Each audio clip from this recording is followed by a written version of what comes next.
Disclaimer: knives are not toys. They are tools.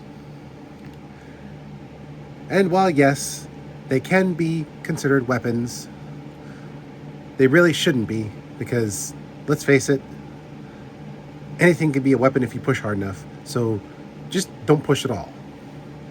Just use knives for their intended purpose as tools. Now, I've reviewed stuff by Mossy Oak and Buck and others. But now, I have come across a $20 knife set by REALTREE. And I have mixed feelings. It's a 4-piece set, and without further ado, let's go with the first aspect, the sheath. It's extremely loose. See, a good sheath is not supposed to do that. Now, you could just secure it with the strap, except the strap doesn't reach properly. Someone screwed up the positioning of the snap button. It should be up just a little bit higher so it can actually reach. So maybe you could find some sort of extender at like Lowe's or Home Depot or somewhere. I suggest taking the sheath to wherever you're going to look and describe what you need, and maybe they'll be able to help you. But that little annoyance out of the way, here is the first knife.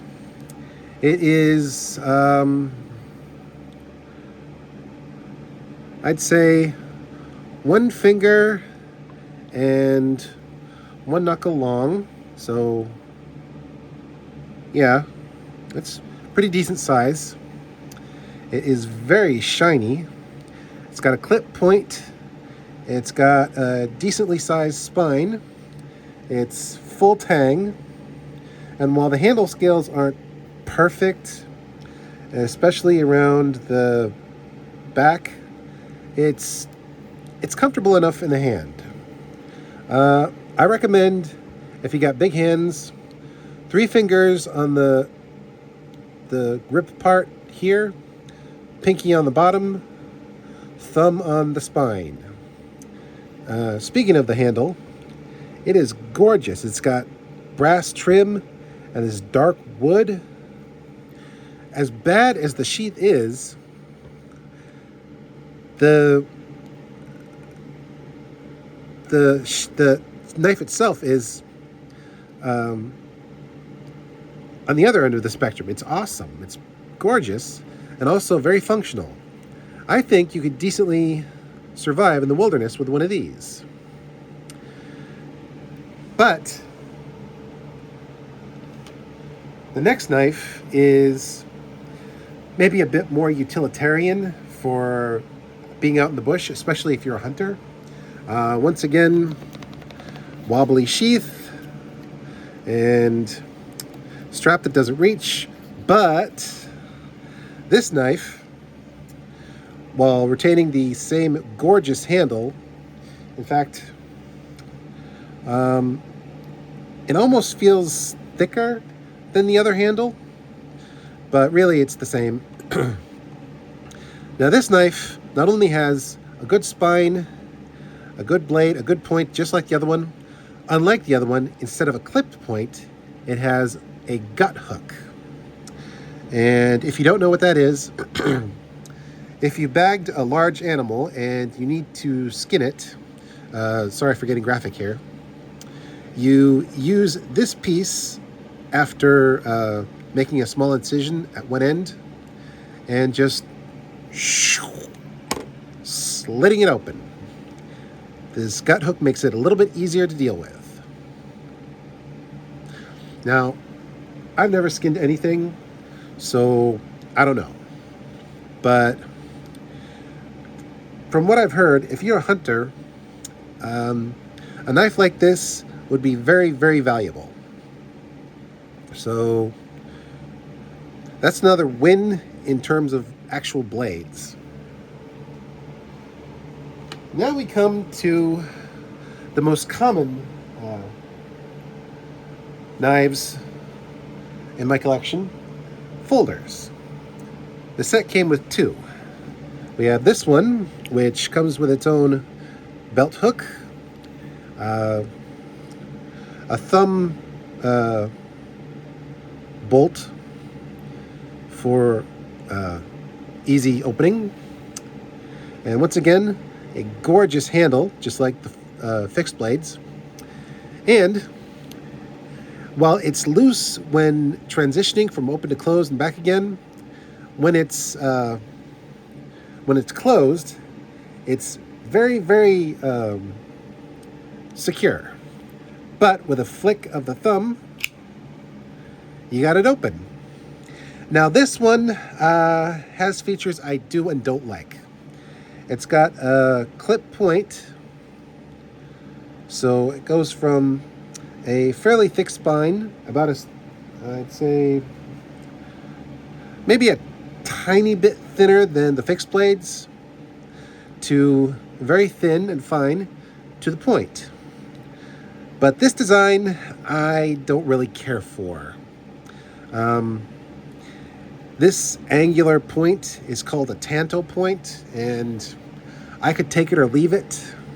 It might be useful for cutting at this angle, but cutting at this angle might be difficult unless you're trying to saw something. It's got a partially serrated blade, which I don't really care for. But while this one I probably would trade away,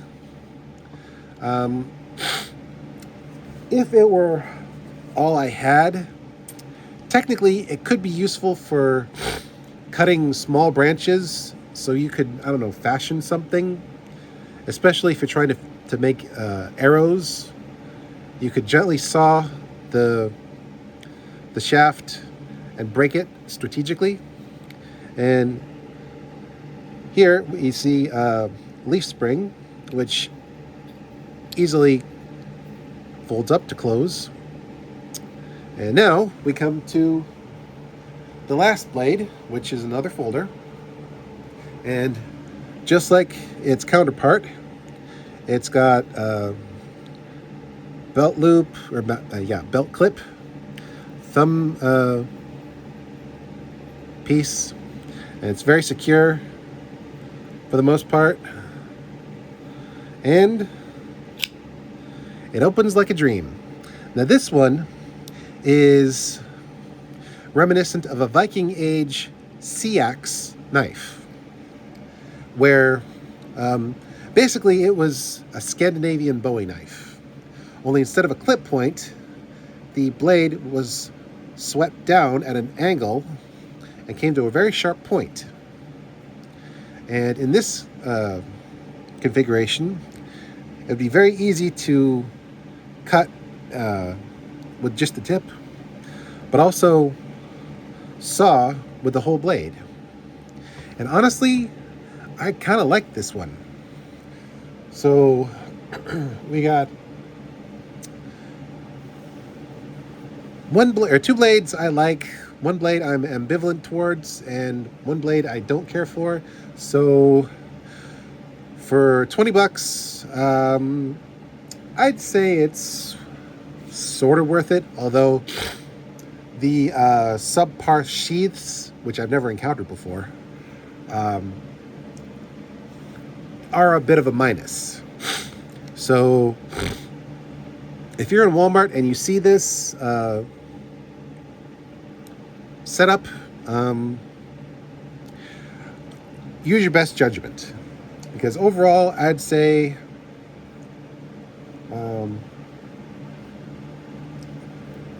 while